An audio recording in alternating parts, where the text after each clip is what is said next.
decimal system of numerals to the Persians, when in fact it was in wide use in the Vedic civilization thousands of years earlier. This is as unconscionable as it is unethical.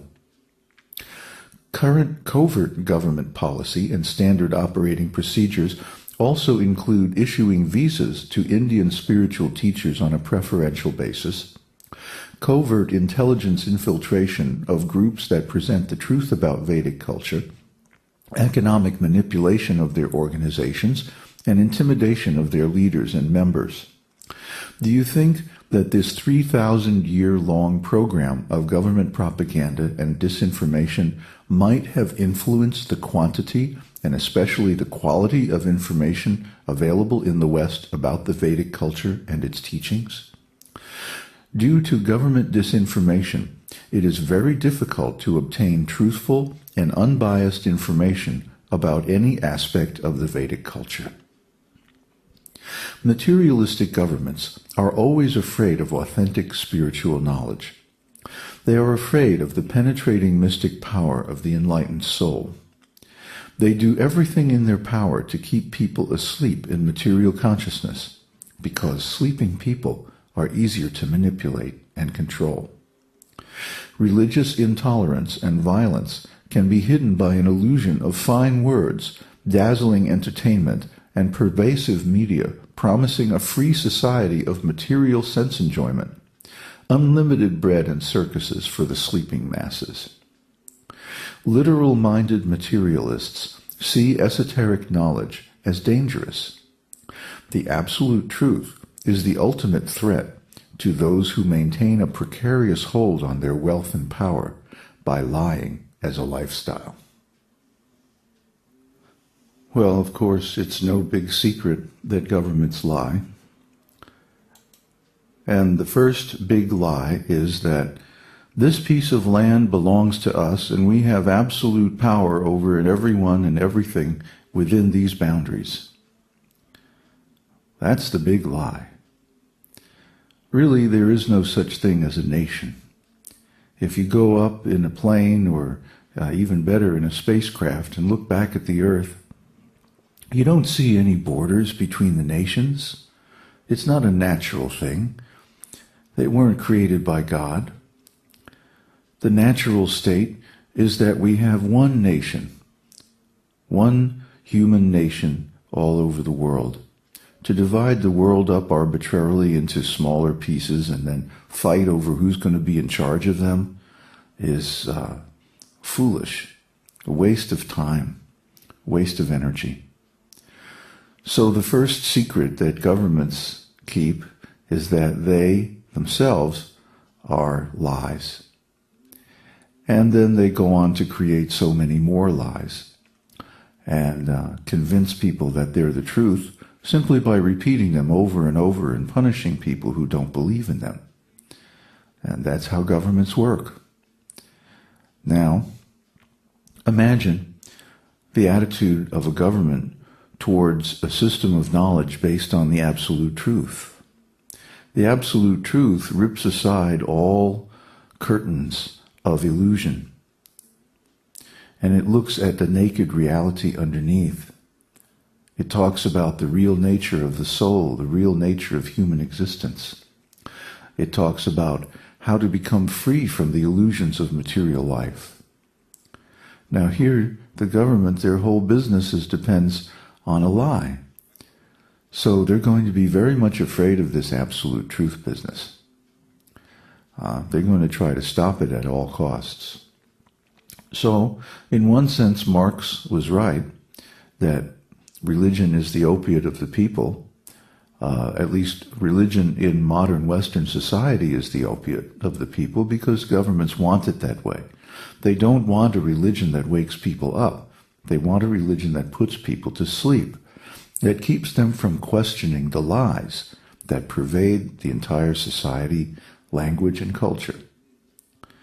But if we really want to wake up, if we really want to know who we are, if we really want to see the truth, we have to confront these lies. Maybe not publicly, maybe not by demonstrating and agitating and making more political nonsense, what to speak of political violence? That's also a waste of time.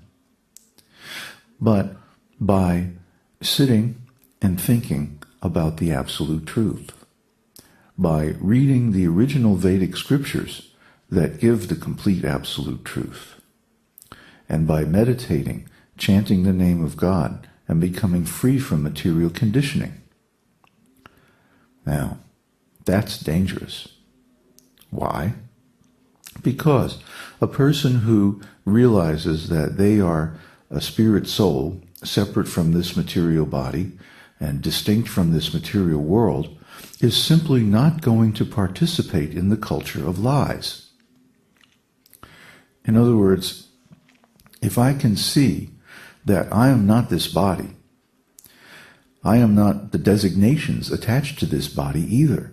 I'm not a Republican, I'm not a Democrat, I'm not a consumer, etc. and so forth. I'm not a worker, I'm not this, I'm not that. Okay, I'm something completely different, something that transcends the whole game. All of a sudden, I can't be pushed around by people who want to manipulate me using those labels. Well, if you're a Republican, you're going to vote for so-and-so. Or, well, if you're a Democrat, then you stand for this and that. Wait a minute. I'm not a Republican or a Democrat. I'm a follower of a completely different system. I don't believe in any of that. I don't accept any of that. Okay, I may have to deal with it for convenience. For example, if I'm traveling and someone wants to see my passport, then they may say, "Are you an American?" I have to say yes. But actually, I don't think of myself as an American or as a citizen of any country, because according to the esoteric teaching, all these countries are simply abstractions. They're conventions. They're lies that people tell and make other people, coerce other people into agreeing with. Why? Because they want to stay in power. So over the next few days, we're going to be going through the actual history of the Vedic culture, what really happened according to the history books of the Vedas. And you'll find this is quite different from the Western version of the last 5,000 years. Surprise, surprise. Because, as you know, governments who win wars tend to rewrite history. And so the Western governments, as they broke away from the Vedic worldwide empire, they tended to rewrite history to make themselves the center of civilization and the inventors of all the good ideas. So that's how governments operate. They say, first of all, they have a revolution, kill a bunch of people, usually the more intelligent people. And then when everybody left is cowering before them, they say, oh, okay, now, we are the ones who invented civilization. We're the ones who came up with all these good ideas. We're the most advanced nation that has ever existed on the planet. How many times has this lie been repeated? So we can understand that these different lies serve a material purpose for dealing with people who are asleep. But the people who want to find their perfect body need to wake up and confront the supreme absolute truth.